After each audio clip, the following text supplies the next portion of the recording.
Olá, tudo bem? Seja muito bem-vindo ao Descarte Final, um programa dedicado a trazer informação e conhecimento sobre transtorno narcisista. O meu nome é Rubens Macedo, eu sou seu apresentador. Em alguns programas eu falei sobre alguns transtornos que têm muitas apresentações similares entre si, porém eles não são a mesma coisa. E tem coisa que parece ser narcisismo, mas não é. Hoje eu vou falar sobre uma delas. Vem comigo!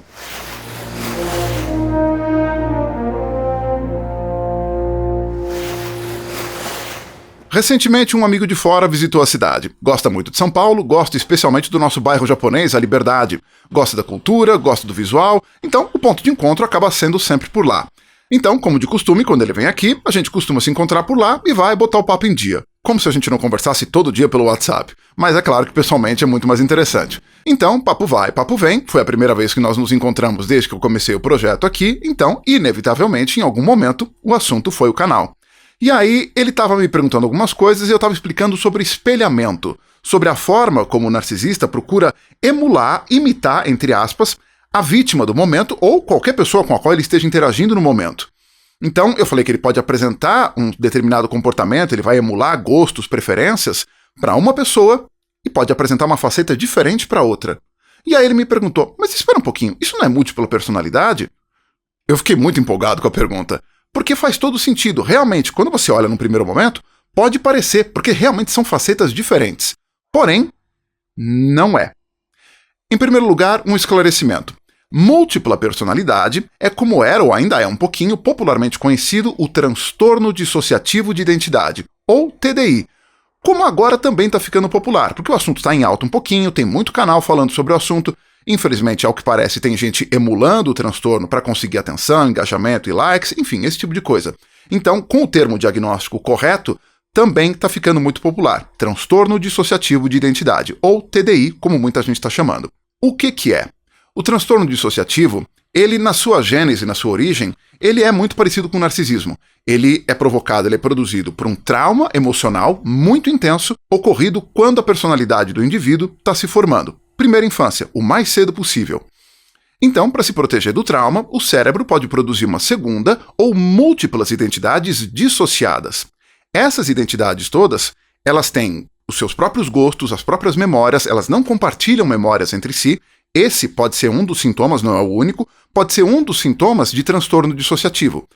As identidades, elas podem apresentar alguma coisa muito parecida com um apagão. Elas têm um apagão de memória, porque enquanto outra identidade estava à frente, as que estão em segundo plano, ou que não estão ativas, elas não estão compartilhando memórias.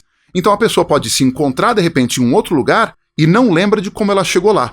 Porque nesse meio do caminho, nesse ato, uma outra identidade estava à frente. Essas identidades, como a identidade humana é, essas identidades elas são tridimensionais. Procure imaginar um cubo. Ele tem a face da frente, a de trás, lados, cima e embaixo. A identidade humana ela é tridimensional, ela tem múltiplas facetas. Então, por exemplo, você imagina, vamos lá, vai, a minha identidade. A minha personalidade, ela é majoritariamente de um introvertido. Eu sou introvertido. Mas quem me conhece e me vê, por exemplo, quando eu vou pro meu baile de salsa, que eu vou todo sábado dançar, me vê ali botando fogo na pista, fala assim, mas esse camarada não é introvertido nem por decreto, é impossível. Porém, isso são 4 horinhas no sábado, uma vez por semana. O resto da semana inteira, eu fico quietinho aqui no meu canto, na minha caverna, eu preciso recarregar a bateria emocional.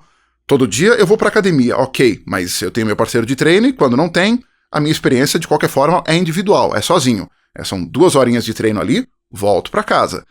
Então, eu essencialmente, ou majoritariamente, eu sou introvertido. Então eu tenho essa face que pode botar fogo na pista quando tá muito empolgado com a dança, quando tá tocando uma música que eu gosto. Tenho essa outra que gosta mais de ficar no cantinho, não gosta muito de falar com gente. Tenho uma outra que eventualmente é engajada na causa animal. Eu tenho a minha outra que é nerd, que gosta de Guerra nas Estrelas e ficção científica. Então eu tenho todas essas facetas. São traços, são características de uma identidade tridimensional, com seus gostos, memórias, preferências e tudo mais. Então, recapitulando, o transtorno dissociativo de identidade, ou TDI, é caracterizado por 2 ou múltiplas identidades dissociadas. É aqui que entra a grande diferenciação. A personalidade do narcisista é fraturada. Isso quer dizer que é uma identidade só, tridimensional, com um único conjunto de memórias. Então, com o narcisista, em tese, num primeiro momento, não aconteceriam os apagões de memória que costumam se apresentar com o TDI. O narcisista, ele, de forma episódica, ele pode ter um episódio dissociativo se ele estiver muito descompensado, mas isso ainda assim não caracteriza uma outra personalidade. Esse apagão de maneira episódica, que é um fenômeno que pode ser mais raro, ele se assemelharia a um motor de automóvel que se desliga automaticamente porque superaqueceu. Ele desliga para proteger o motor. Um computador que desliga para proteger o sistema diante de uma pane. Então ele entra num episódio dissociativo temporário que pode parecer catatônico ou alguma coisa do tipo, mas ainda assim não é uma nova personalidade. Essa personalidade fraturada do narcisista, você procura imaginar uma árvore crescendo no meio do campo. E aí, ela muito jovem, ela é atingida por um raio. Isso produz uma fratura, produz uma lesão, e a árvore continua crescendo em volta dessa fratura, em volta dessa lesão. Essa fratura, essa lesão que aconteceu, ela vai estar visível lá. Ela não deixa de existir. Ela não desaparece. E a árvore cresce apesar dela. Mas ela sempre vai continuar lá. A identidade fraturada do narcisista acontece do mesmo jeito. É justamente por isso que a personalidade do narcisista tem uma coisa que, numa tradução livre, eu vou chamar de desenvolvimento interrompido. É Arrested Development. Eu não consigo traduzir isso ao pé da letra, mas, de novo, numa tradução livre, é um desenvolvimento emocional interrompido. Então, ele evolui intelectualmente, ele pode ter muito sucesso financeiro, numa boa, sem problema nenhum. Com frequência, com o narcisista acontece, porque o narcisista é muito motivado, então ele tem sucesso financeiro, ele se desenvolve intelectualmente, mas emocionalmente, ele parou onde a ferida emocional aconteceu. Pode ser com 4 anos, 6 anos. Então ele tem a maturidade de uma criança. Emocionalmente, é uma criança num corpo de adulto. Então ele tem muito sucesso material, mas no campo dos relacionamentos pessoais, pode ser um absoluto desastre.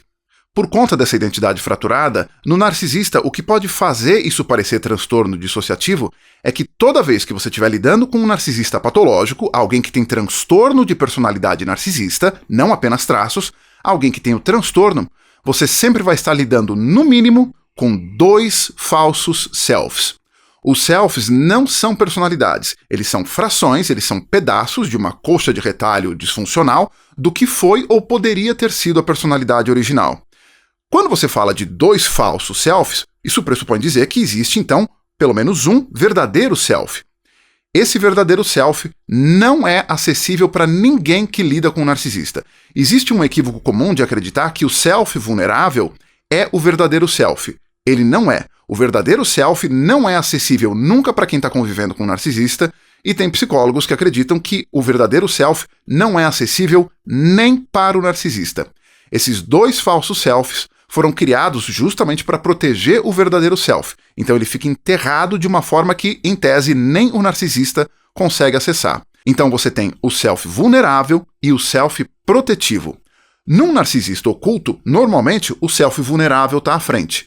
Num narcisista grandioso, normalmente o self protetivo está à frente. Quando o narcisista detecta algum ataque, e de novo, por detecta, entenda, ele percebe um ataque, que ele pode estar acontecendo ou não, mas ele entende que um ataque está acontecendo, para o narcisista, sentimentos são fatos. Se o narcisista sentiu, isso é prova indiscutível de que aconteceu. Isso não está sujeito a mudança, a reajuste de percepção por input externo. Você explicar para ele, apresentar prova, não resolve. Se ele sentiu que houve um ataque, para ele houve um ataque. Quando isso acontece, o self protetivo toma a frente. É aí que você vai encontrar arrogância, prepotência, julgar-se merecedor de tratamento especial, agressividade, os famosos episódios de ira, a ira narcisista. Isso tudo é o self protetivo assumindo a frente para proteger, blindar o self vulnerável. Eu falei sobre a questão do espelhamento, que justamente foi o que gerou a pergunta do meu amigo lá atrás, sobre se transtorno narcisista não é transtorno dissociativo. Por conta justamente do espelhamento, como o narcisista está tentando emular, está tentando devolver uma versão espelhada, uma projeção daquilo que a vítima supostamente gostaria de ver, que em tese é a si próprio, porque aí isso gera identificação, isso gera conexão, então o narcisista pode apresentar personalidades muito diferentes para pessoas diferentes. É porque as pessoas são diferentes. Então, se suponha que um narcisista, no campo do trabalho, ele com o chefe dele, com o gestor, com gestora, com essa pessoa funciona uma personalidade que é sedutora e delicada. E em casa, com o parceiro ou parceira romântica, funciona uma personalidade que é mais impositiva, que é mais autoritária. Ele sai do trabalho e chega em casa, muda. Em tese, são dois campos, são duas áreas da vida do narcisista em que uma pessoa dificilmente o verá nos dois lugares. Porém, se isso acontecer, justamente uma pessoa vai olhar e falar: mas espera um pouquinho, não é a mesma pessoa. É claro que todos nós usamos máscaras sociais, é normal, a gente precisa para sobreviver no mundo. No ambiente de trabalho, por exemplo, se a gente tem alguma noção de que ideias, gostos, preferências, inclinações políticas não vão cair bem no ambiente de trabalho, a gente dá uma reprimida, segura um pouquinho ou por completo para manter o emprego. É um hábito salutar, eu não recrimino quem faz. Eu faço. Mas, como tudo, com o narcisista, sempre é muito mais intenso. Nunca é normal, nunca é como é com todo mundo. Com o narcisista é sempre em extremos. Bom, como diria a Little Shaman, eu espero que isso tenha esclarecido algumas coisas para você. Então, o indivíduo que é narcisista patológico não tem múltipla personalidade. O transtorno de personalidade narcisista é uma coisa, o transtorno dissociativo de identidade é outra. O programa de hoje fica por aqui. Se você curte o trabalho que eu faço e acredita que ele pode ajudar mais pessoas, curta, comente, compartilhe. O meu nome é Rubens Macedo, eu não sou psicólogo ou terapeuta de qualquer espécie. O consumo desse material não substitui ajuda profissional. Se você acredita que está com problemas, procure um psicólogo qualificado. O mais provável é que tenha solução. Até a próxima.